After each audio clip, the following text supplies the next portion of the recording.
ಜಾತ್ರೆಯಲ್ಲಿ ಪ್ರಸಾದ ಸೇವಿಸಿ 46 ಮಂದಿ ಅಸ್ವಸ್ಥರಾಗಿದ್ದಾರೆ. ಈ ಕುರಿತು ಒಂದು ಬ್ರೇಕಿಂಗ್ ನ್ಯೂಸ್.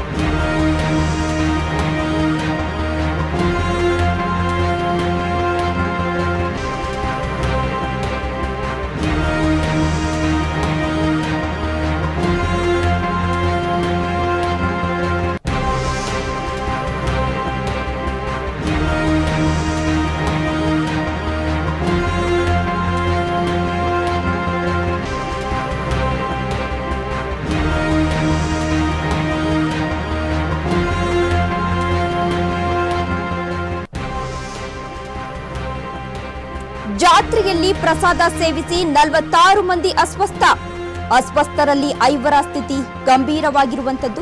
ಬೆಳಗಾವಿಯ ಸವದತ್ತಿ ಗ್ರಾಮದಲ್ಲಿ ಈ ಘಟನೆ ನಡೆದಿದೆ. ಬೇರೇಶ್ವರ ಮತ್ತು ಕರೆಮ್ಮ ಜಾತ್ರೆಯಲ್ಲಿ ದುರ್ಘಟನೆ ನಡೆದಿರುವಂತದ್ದು. ಗ್ರಾಮದ ಜನ ಅನ್ನ ಪ್ರಸಾದ ಸೇವಿಸಿ ಅಸ್ವಸ್ಥರಾಗಿದ್ದಾರೆ. ಪ್ರಸಾದ ಸೇವಿಸಿದವರಲ್ಲಿ ಏಕಾಏಕಿ ವಾಂತಿ ಭೇದಿ ಶುರುವಾಗಿರುವಂತದ್ದು. ಅಹಿತಕರ ಘಟನೆ ನಡೆಯದಂತೆ ಗ್ರಾಮದಲ್ಲಿ ಕ್ಯಾಂಪ್ ಕೂಡ ಮಾಡಲಾಗಿದೆ. ಆರೋಗ್ಯ ಅಧಿಕಾರಿಗಳಿಂದ ಈಗಾಗಲೇ ತಪಾಸಣೆಯನ್ನ ಮಾಡಲಾಗ್ತಿದೆ. ಶಾಸಕ ವಿಶ್ವಾಸ ವೈದ್ಯ ಆಸ್ಪತ್ರೆಗೆ ಭೇಟಿ ನೀಡಿ ಆರೋಗ್ಯವನ್ನ ವಿಚಾರಿಸಿದ್ದಾರೆ. ಆರೋಗ್ಯಾಧಿಕಾರಿಗಳಿಗೆ ಗಮನ ಹರಿಸುವಂತೆ ಸೂಚನೆ ಕೂಡ ನೀಡಿದ್ದಾರೆ. ಜಾತ್ರೆಯಲ್ಲಿ ಪ್ರಸಾದ ಸೇವಿಸಿ 46 ಮಂದಿ ಅಸ್ವಸ್ಥರಾಗಿರುವಂತದ್ದು. ಅಸ್ವಸ್ಥರಲ್ಲಿ 5ರ ಸ್ಥಿತಿ ಗಂಭೀರವಾಗಿದೆ.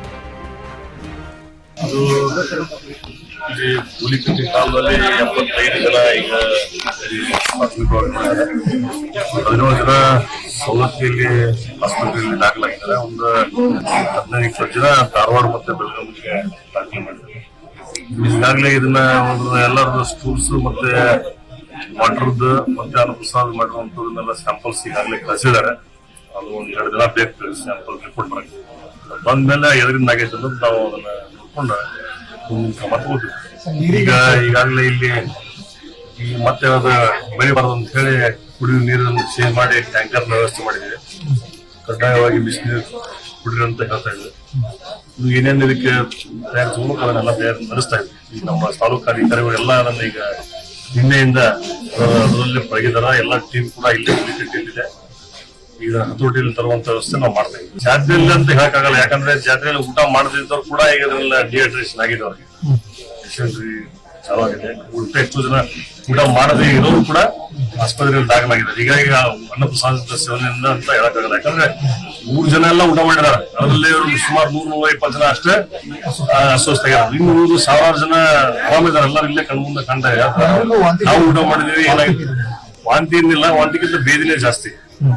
ವಾಂತಿ ಸಪೋಸ್ ಇನ್ ಕೇಸ್ ಅವರು ಹತೋಟಿ ಬರೋದಂತ ಸಂದರ್ಭದಲ್ಲಿ ಡಾಕ್ಟರ್ಸ್ ಅದನ್ನ ವಾಂತಿ ಮುಖಾಂತರ ಅವರಿಗೆ ಗುಣ ಮಾಡುವಂತ ಕೆಲಸ ಮಾಡ್ತಾರೆ. ಗ್ರಾಮಸ್ಥರಿಗೆ ಇಷ್ಟೇ. ಏನಿದೆ ಒಂದು ಮಂದಿ ಜಾತ್ರೆ ಪ್ರತಿ ವರ್ಷ ಕೂಡ ತಾವು ಆಚರಣೆ ವಿಜೃಂಭಣೆಯಿಂದ ಮಾಡ್ಬೇಕಂತ ಏನು ವಿಚಾರ ಇತ್ತು ತಮ್ಮ. ಅದಕ್ಕೆ ದಯವಿಟ್ಟು ನಿರಾಸೆ ಆಗ್ಬೇಡಿ. ಇದು ಹತೋಟಿಗೆ ಬರ್ಬೇಕಾದ್ರೆ ಇನ್ನೂ 1 ವಾರ ಬೇಕಾಗ್ತದೆ.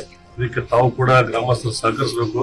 ಕಡ್ಡಾಯವಾಗಿ ನೀರು ಕುಡಿಬೇಕು. ಏನು ಆ ಪ್ರಸಾದ ಕಂಟಿನ್ಯೂಸ್ ಇತ್ತು, ಆ ಪ್ರಸಾದದ ಕೂಡ ಅದನ್ನ ಸ್ಟಾಪ್ ಮಾಡಿ ಅವ್ರಿಗೆ ಸಹಕರಿಸಬೇಕಂತ ಗ್ರಾಮಸ್ಥರು ನಾನು ಮನವಿ ಮಾಡ್ತೇನೆ. ಅವ್ರು ಕೂಡ ಈಗಾಗಲೇ ನನ್ನ ಮಾತಿಗೆ ಬೆಲೆ ಕೊಟ್ಟು ಹಾಕು ಅಂತ ಹೇಳಿದ್ದಾರೆ. ಸೋಮವಾರವರೆಗೆ ಸುಮಾರು ಕಡೆಗಳೇ ಅಷ್ಟರವರೆಗೂ ಹತೋಟಿ ಬಂತು. ಸುಮಾರು ದಿನ ವಿಜೃಂಭಣೆಯಿಂದ ಮಾಡೋಕೆ ನಾನು ಕೂಡ ಅವರಿಗೆ ಸಹಕಾರ ಮಾಡಿದೆ. ಇಲ್ಲಾಂದ್ರೆ ಮತ್ತೆ ಮುಂದಿನ ವರ್ಷ ಕೂಡ ಇನ್ನೂ ಹೆಚ್ಚಿನ ಪ್ರಮಾಣ ಮಾಡುವಂತ ಹೇಳಿ. 17 ಏನಿಲ್ಲ, ಈಗಾಗಲೇ ನಾನು ಡಾಕ್ಟರ್ಸ್ ಮಾತಾಡಿದ್ದೇನೆ, CM ಮಾತಾಡಿದ್ವಿ, ಆಮೇಲೆ ಜಿಲ್ಲಾ ನಮ್ಮ GH ಮಾತಾಡಿದ್ವಿ. GH ಅವರು ಬಂದಿದ್ದಾರೆ. Everything was all out, nothing to out of